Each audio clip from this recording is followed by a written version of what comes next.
এই মেয়েটি আজ থেকে 50 বছর আগে কিছু নাম্বারের মাধ্যমে ভবিষ্যৎবাণী দিয়ে যায় যে আগামী দিনগুলোতে কি কি বড় দুর্ঘটনা ঘটতে যাচ্ছে। একজন অ্যাস্ট্রোফিজিক্সের প্রফেসর তার লেখা সেই নাম্বারগুলো 50 বছর পরে পেয়ে তার রিসার্চ করতে বেরিয়ে পড়ে সকল ভবিষ্যৎবাণী, যা হুবহু মিলে যায় তার লিখে যাওয়া নাম্বারগুলোর সাথে। কিভাবে সেই মেয়েটি এত সঠিক ভবিষ্যৎ বলতে পারছিল, আর একদম শেষে মেয়েটি এমন এক ভবিষ্যৎবাণী করে যা জানতে হলে পুরো এক্সপ্লেনটি তোমাদের দেখতে হবে। বলছিলাম 2009 সালে মুক্তি পাওয়া science fiction thriller movie knowing এর কথা। এই মুভিটি এত টান উত্তেজনায় ভরা যা দেখার পর তোমার মাথায় খালি মুভিটির কথাই ঘুরপাক খাবে। তোমাদের কাছে জাস্ট একটাই অনুরোধ, মুভিটি ভালো লেগে থাকলে অবশ্যই লাইক করতে ভুলো না। তো আর প্যাচাল না পেরে আমি শুরু করে দিচ্ছি এই অস্থির মুভি এক্সপ্লেনেশন। মুভির গল্প শুরু হয় 1969 সালে লেক্সিংটন শহরের একটি এলিমেন্টারি স্কুল থেকে। এখানে লুসেন্ডা নামে একটি মেয়ে স্কুলের মাঠে অন্যান্য বাচ্চাদের সাথে খেলার বদলে মাঠের এক কোনায় দাঁড়িয়ে এক ধ্যানে সূর্যের দিকে তাকিয়ে রয়েছে এবং কোথা থেকে যেন বাতাসের মধ্যে লুসেন্ডার কানে ফিস ফিস আওয়াজ আসছে। লুসেন্ডার ক্লাস টিচার মিস টেইলর লুসেন্ডাকে পিছন থেকে ডাক দিয়ে তাকে ক্লাসরুমে নিয়ে আসে। এরপর ক্লাসরুমে মিস টেইলর বাচ্চাদের সঙ্গে আলোচনা করছে যে আগামীকাল তাদের স্কুলের ওপেনিং। এই ওপেনিং অনুষ্ঠানটা তারা কিভাবে উদযাপিত করবে তার জন্য সবার কাছ থেকে একটি আইডিয়া নেওয়া হয়, কিন্তু বিশেষজ্ঞরা লুসেন্ডা নামে সেই মেয়ের আইডিয়াটি বেছে নেয়। লুসেন্ডার আইডিয়াটি ছিল একটি টাইম ক্যাপসুলের। টাইম ক্যাপসুল জিনিসটা হচ্ছে একটি টিফিন ক্যারিয়ারের মতন সিলিন্ডার, যেখানে যে কোনো জিনিস বছরের পর বছর অক্ষত অবস্থায় রাখা যায়। তো স্কুলের সকলের সিদ্ধান্ত নেয় প্রত্যেকে ভবিষ্যৎ দেখতে কেমন হবে সেটার একটি কাল্পনিক ছবি এঁকে এই ক্যাপসুলের মধ্যে রেখে দেবে এবং 50 বছর পর ভবিষ্যতের মানুষরা এগুলো খুলে দেখবে অতীতের মানুষ তাদের সম্পর্কে কি কি চিন্তা ভাবনা করতো। তো যে কথা সেই কাজ, ক্লাসের সবাই ড্রয়িং করতে লেগে পড়ে। কেউ স্পেসশিপের ছবি আঁকছে তো কেউ রোবটের। দেখা যায় লুসেন্ডাও একটি কাগজ পেয়েছে ড্রয়িং করার জন্য, কিন্তু সে কিছু আঁকছে না। তার কানে সেই বিড়বিড় আওয়াজগুলো হচ্ছিল আর লুসেন্ডা কি যেন তার পৃষ্ঠার ভিতরে লিখে যাচ্ছিল। ছবি আঁকার সময় শেষ হয়ে গেলে মিস টেইলর সবার থেকে পৃষ্ঠাগুলো নিয়ে নেয় আর লুসেন্ডার কাছে এসে দেখে সে শুধুমাত্র সংখ্যা দিয়েই তার পৃষ্ঠা ভরিয়ে ফেলেছে। সে লুসেন্ডারের পৃষ্ঠাকেও নিয়ে নেয় আর সেই ক্যাপসুলের ভিতরে রেখে দেয়। এর পরের দিন ওপেনিং সেরেমনিতে আনুষ্ঠানিকতার সাথে এই টাইম ক্যাপসুলটিকে রেখে দেওয়া হয় স্কুলের সামনে মাটির ভিতর। মিস টেইলর পিছন দিকে তাকিয়ে দেখে লুসেন্ডা দূর থেকে এই মুহূর্তগুলো দেখে যাচ্ছিল তার হাতে একটি বেলুন নিয়ে। কিছুক্ষণ পর মিস টেইলর পিছনে লক্ষ্য করে দেখতে পায় লুসেন্ডা সেখান থেকে গায়েব হয়ে গিয়েছে আর বেলুনটি আকাশে উঠছে। সে চিন্তায় পড়ে যায়। লুসেন্ডাকে সবাই মিলে খুঁজতে শুরু করে। স্কুলের ভিতরে গিয়ে একটি দরজার পিছনে ছোট্ট একটি জায়গায় লুসেন্ডাকে খুঁজে পাওয়া যায়। লুসেন্ডা তার হাতের নখ দিয়ে দরজায় সেই আগের মতোই সংখ্যাগুলো লিখছিল। সে এতটাই মগ্ন হয়ে গিয়েছিল যে লিখতে লিখতে তার নখের ডগা থেকে রক্ত বের হচ্ছিল। মিস টেইলর এই দৃশ্য দেখে বেশ ভয় পেয়ে যায়। একবার ভেবে দেখো, পুরো ফাঁকা একটি স্কুলের ভিতরে একা একটি মেয়ে অন্ধকারে হাতের রক্ত দিয়ে শুধু সংখ্যায় লিখে যাচ্ছে। বিষয়টা অস্বাভাবিক না? তবে লুসেন্ডা কিন্তু নিজের ইচ্ছায় এগুলো করতো না। ওর কানে ফিস ফিস আওয়াজ আসলেই সে এমন অস্বাভাবিক হয়ে যেত, কিন্তু বাকিরা কেউই এই ফিস ফিস শব্দ শুনতে পেত না। এরপর মুভি 50 বছর পার হয়ে বর্তমানে চলে আসে। এবার আমরা মুভির প্রধান চরিত্র জনকে দেখতে পাই তার বাড়ির সামনে। সে তার ছেলে ক্লেবকে নিয়ে একাই এই বাড়িতে থাকে আর বেশ আদর যত্ন নিয়ে ছেলের দেখাভাল করে। কিন্তু জন বেশ শক্ত প্রকৃতির মানুষ। ক্লেবকে সে অনেক শাসন করে কারণ জনের স্ত্রী একটি অ্যাক্সিডেন্টে মৃত্যুবরণ করেছিল। দেখা যায় জন একটি টেলিস্কোপ দিয়ে আকাশে কিছু একটা দেখার চেষ্টা করছে। জন তার ছেলেকেও টেলিস্কোপ দিয়ে শনি গ্রহের রিংটা দেখতে বলে, তবে ক্লেব জানায় সে আগে থেকে এইসব বিষয় জানে। ক্লেব জনকে জিজ্ঞেস করে, বাবা, পৃথিবীর বাইরেও কি কোনো প্রাণী আছে? উত্তরে জন বলে এখনও বিজ্ঞানীরা আবিষ্কার করতে পারেনি, তবে থাকতে পারে।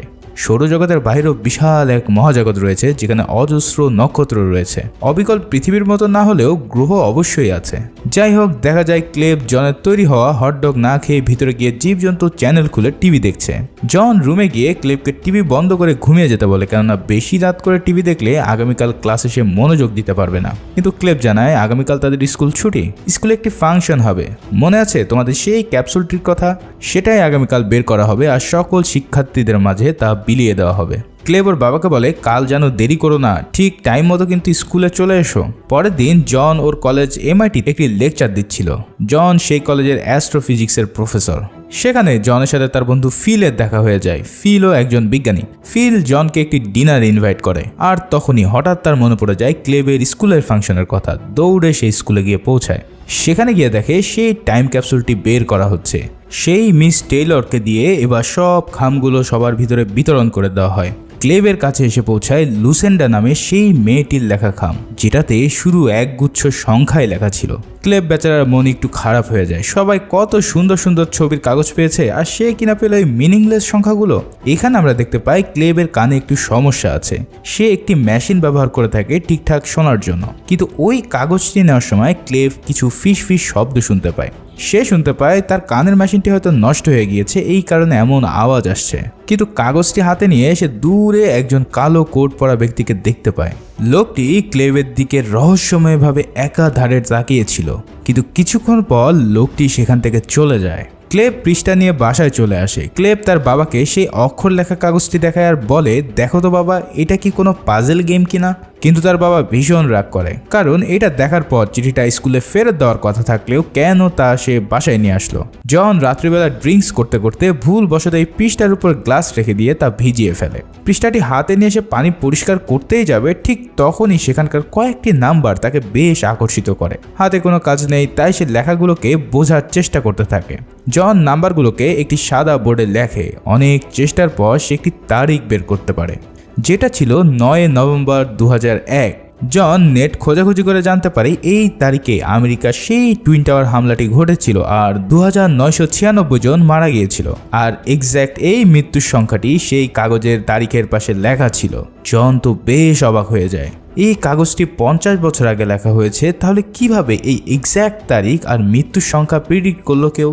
জন শিওর হওয়ার জন্য কাগজে লেখা বাকি নম্বরগুলোকেও বোর্ডে লিখে এক এক করে ডিকোড করতে থাকে। আর সব দেখা শেষ হয়ে গেলে ওর হাতের থেকে গ্লাস মাটিতে পড়ে যায়, কারণ জন দেখতে পায় কাগজে লেখা প্রত্যেকটি তারিখ গত 50 বছরে হওয়া পৃথিবীর কোনো না কোনো দুর্ঘটনার। আর এই দুর্ঘটনায় কতজন মারা যাবে সেটাও এই কাগজে লেখা ছিল। জন নিজেকে বিশ্বাস করতে পারছিল না যে কি করে এসব সম্ভব। এছাড়া এটা দেখেও মনে হচ্ছিল না যে এটা কোনো কোইন্সিডেন্স। তাই জন পরের দিন ক্লেবকে স্কুলে ড্রপ করে দিয়ে তার বন্ধু ফিলের সাথে এই বিষয় নিয়ে কথা বলতে যায়। জন ওর গত রাতের সমস্ত গবেষণা বিস্তারিতভাবে বলতে থাকে, কিন্তু ফিল জনের কথা মানতে নারাজ। তার কাছে এটা যুক্তিহীন বলে মনে হচ্ছে। বিজ্ঞানে ভবিষ্যৎবাণীর এমন কোনো নজির নেই, কিন্তু জনের দৃঢ় বিশ্বাস রয়েছে এই কাগজটির উপর, কারণ সেখানে একটি দুর্ঘটনার তারিখ উল্লেখ ছিল, যে দুর্ঘটনাতে জনের স্ত্রী মারা গিয়েছিল। জনের আক্ষেপ, যদি সে এই কাগজটি আগে পেত তাহলে হয়তো তার স্ত্রীকে বাঁচাতে পারত। জন কিন্তু সবগুলো নাম্বার ডিকোড করতে পারেনি। কিছু কিছু নাম্বারের অর্থ এখনও তার অজানা, কারণ সব ডেটগুলোর পাশে কিছু নাম্বার সে বুঝতে পারছিল না যে এগুলা দিয়ে কি বোঝানো হয়েছে। এরপর আমরা দেখতে পাই জন মিস টেইলরের সাথে কথা বলতে এসেছে এই লুসেন্ডা মেয়ে সম্পর্কে জানতে। মিস টেইলর জানায় লুসেন্ডা রহস্যময় প্রকৃতির মেয়ে ছিল, কারোর সাথে তেমন কথাবার্তা বলতো না। সেদিন ওকে স্কুলে অন্ধকার রুমে মিস টেইলর বেশ ভয়ানক অবস্থায় পেয়েছিল। লুসেন্ডার হাত দিয়ে দরজায় কিছু একটা যেন লিখছিল। জন লুসেন্ডার সাথে দেখা করতে চাইলে মিস টেইলর জানায় এখন সেটা সম্ভব না, কেননা লুসেন্ডা অনেক বছর আগেই মারা গিয়েছে। তবে তার একটি মেয়ে রয়েছে যার নাম ডায়ানা। এদিকে জন সে সময়কালে সবার তথ্য নেওয়ার চেষ্টা করে লুসেন্ডা সম্পর্কে। এদিকে ক্লেবকে কয়েকজন অপরিচিত লোক এসে একটি পাথর দেয়। জন ক্লেবকে বেশ বকাঝকাও করে অচেনা মানুষের কাছ থেকে কিছু নিয়েছে বলে। পরে জন ইন্টারনেটে লুসেন্ডা সম্পর্কে ঘাটাঘাটি করতে থাকে, আর ঠিক সেই সময় ওর বোন সেখানে আসে। এবার জনের পরিবার সম্পর্কে তোমাদের কিছু তথ্য দেই। জনের বাবা হচ্ছে একজন মিনিস্টার, কিন্তু জন এই পরিচয়ে থাকতে চায় না। সে ওর বাবার সাথে সাক্ষাৎও করতে যায় না। এই কারণে জনের বোন ওর খোঁজখবর নিতে মাঝে মাঝে এই বাড়িতে আসে। এবার সেই কাগজে আজকের তারিখের একটি কোড লেখা ছিল, মানে আজ এমন একটা দুর্ঘটনা হতে যাচ্ছে যেখানে 81 জন লোক মারা যাওয়ার কথা। এটা যদি সত্যি হয় তাহলে এই জন কনফার্ম হয়ে যাবে যে এই লেখাগুলো 100% সত্যি। তাই জন টিভি খুলে সব খবরের চ্যানেলগুলো দেখতে থাকে যে কোথাও কোনো ধরনের দুর্ঘটনার নিউজ এসেছে কিনা। অনেক সময় চলে যায় কিন্তু কোথাও অ্যাক্সিডেন্টের নিউজ আসে না। দেখা যায় জন টিভি দেখতে দেখতে ঘুমিয়ে পড়েছে, আর এতটাই দেরি করে ঘুম থেকে ওঠে যে ওর ছেলেকে স্কুল থেকে আনতে লেট হয়ে যায়। জন তাড়াতাড়ি ক্লেবের স্কুলে যাওয়ার জন্য রওনা দেয়, কিন্তু কিছু দূর যেতেই সে একটি বড় জ্যামে আটকা পড়ে। জন তার বন্ধুকে ভয়েস মেসেজ পাঠানোর সময় হঠাৎ তার গাড়ির জিপিএস এর দিকে সে লক্ষ্য করে। সেখানে থাকা লোকেশন কোঅর্ডিনেটস থেকে তার মনে হয় এই সংখ্যাগুলো নিশ্চয়ই ও কাগজের কোথাও দেখেছে। তাই সে কাগজ বের করে মিলিয়ে দেখে এই সেম সংখ্যাটি সেখানে লেখা আছে। তার মানে প্রতিটি ডেটের পর যে নাম্বারগুলো সেখানে দেখাচ্ছিল আসলে সেগুলো ছিল সেই দুর্ঘটনার স্থানের লোকেশন, ল্যাটিটিউড এবং লঙ্গিটিউড নাম্বার। আর মজার ব্যাপার হচ্ছে ওই কাগজে যে লোকেশন ছিল এই সেম লোকেশনে জনই এসে পৌঁছেছে। জন গাড়ি থেকে নেমে গার্ডকে জিজ্ঞেস করে সামনে কি কোথাও কোনো অ্যাক্সিডেন্ট হয়েছে কিনা। গার্ড জানায় না, এমন কিছু এখানে ঘটেনি। এই সকল কথাবার্তার মধ্যেই হঠাৎ দূর থেকে এক বিশাল বড় প্লেন মাটিতে আছড়ে পড়ে ক্র্যাশ করে। চারিদিকে হুড়োহুড়ি লেগে যায় আর জন সবাইকে সাহায্য করার চেষ্টা করে, কিন্তু তার চোখের সামনে অনেক মানুষ তার প্রাণ হারায়। জন বাড়িতে এসে নিউজে দেখতে পায় সেই ঘটনায় ঠিক 81 জনই মারা গিয়েছে, আর এই 81 জনের কথা সেই কাগজে লেখা ছিল। এবার জনের বন্ধু ফিল বিষয়টাকে বেশ ভালোভাবে গুরুত্ব দিতে শুরু করে। জনের বাড়িতে এসে ফিল আর জন মিলে এই সংখ্যাগুলো নিয়ে আলাপ আলোচনা করতে থাকে। কাগজে 2টা ইভেন্ট এখনও বাকি ছিল। অন্যদিকে দেখা যায় ক্লেব সেই রাত্রে ঘুমানোর সময় একটি খারাপ স্বপ্ন দেখে। কালো কোট পরা এক লোক এসে ক্লেবকে তার জানালার বাইরে দিয়ে তাকাতে বলে। ক্লেব উঠে গিয়ে জানলায় তাকালে দেখতে পায় চারিদিকে শুধু আগুন আর আগুন, সব কিছু জ্বলে পুড়ে ছারখার হয়ে যাচ্ছে। ক্লেব এই সব দেখে বেশ ভয় পেয়ে যায় আর চিৎকার করে ওঠে। জন দৌড়ে উপরে এসে দেখে ক্লেব কান্না করছে। জন ওকে শান্ত করে জানলার দিকে বাইরে তাকালে দেখতে পায় কালো কোট পরা লোকটি সেখানে দাঁড়িয়ে আছে।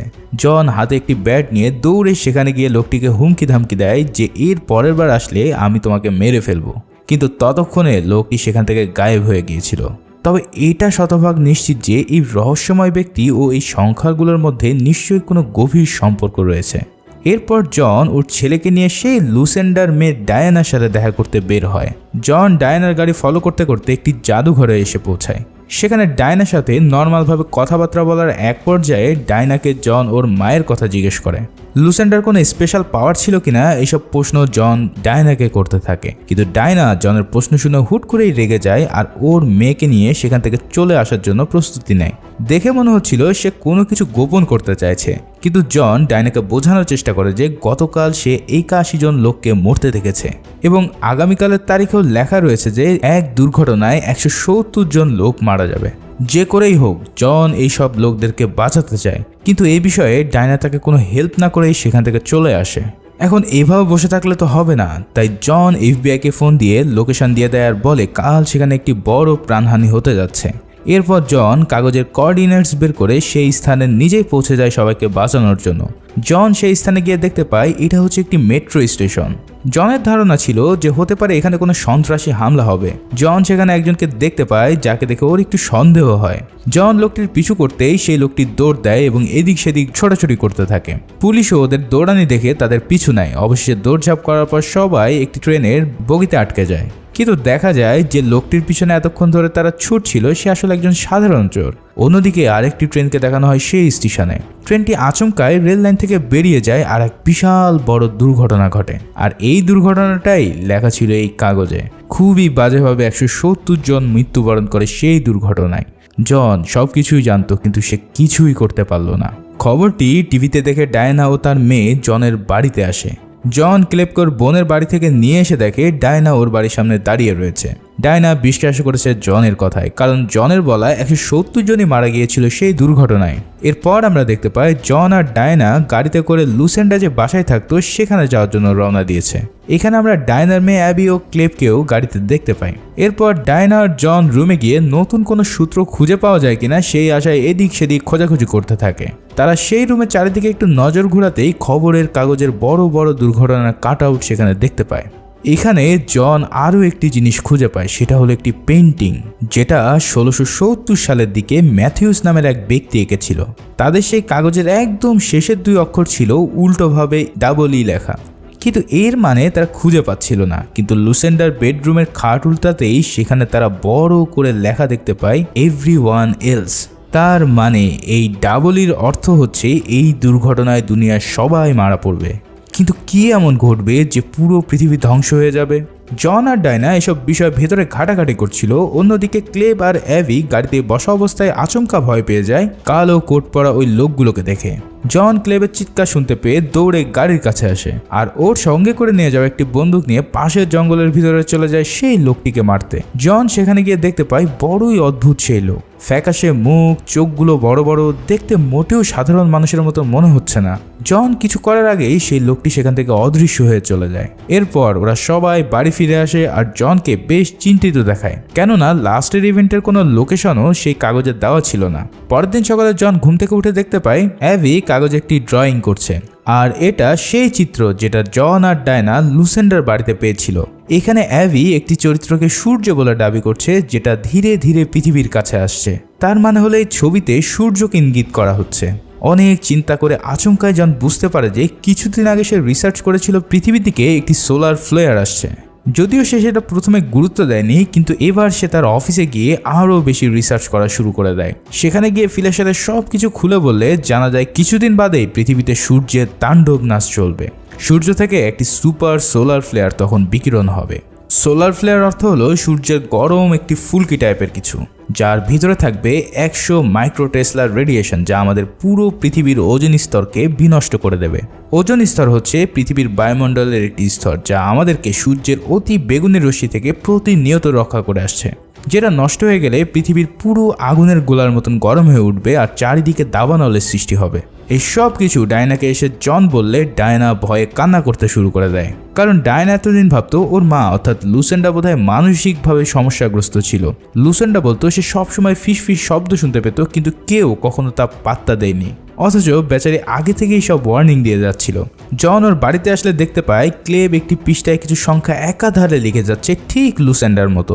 জন রেগে মেগে এসে ক্লেবের লেখা থামিয়ে দেয়, আর হঠাৎ জনের মনে পড়ে মিস টেইলর লুসেন্ডার হাত থেকে পৃষ্ঠাটি নিয়ে নিয়েছিল সবগুলো সংখ্যা লেখার আগেই।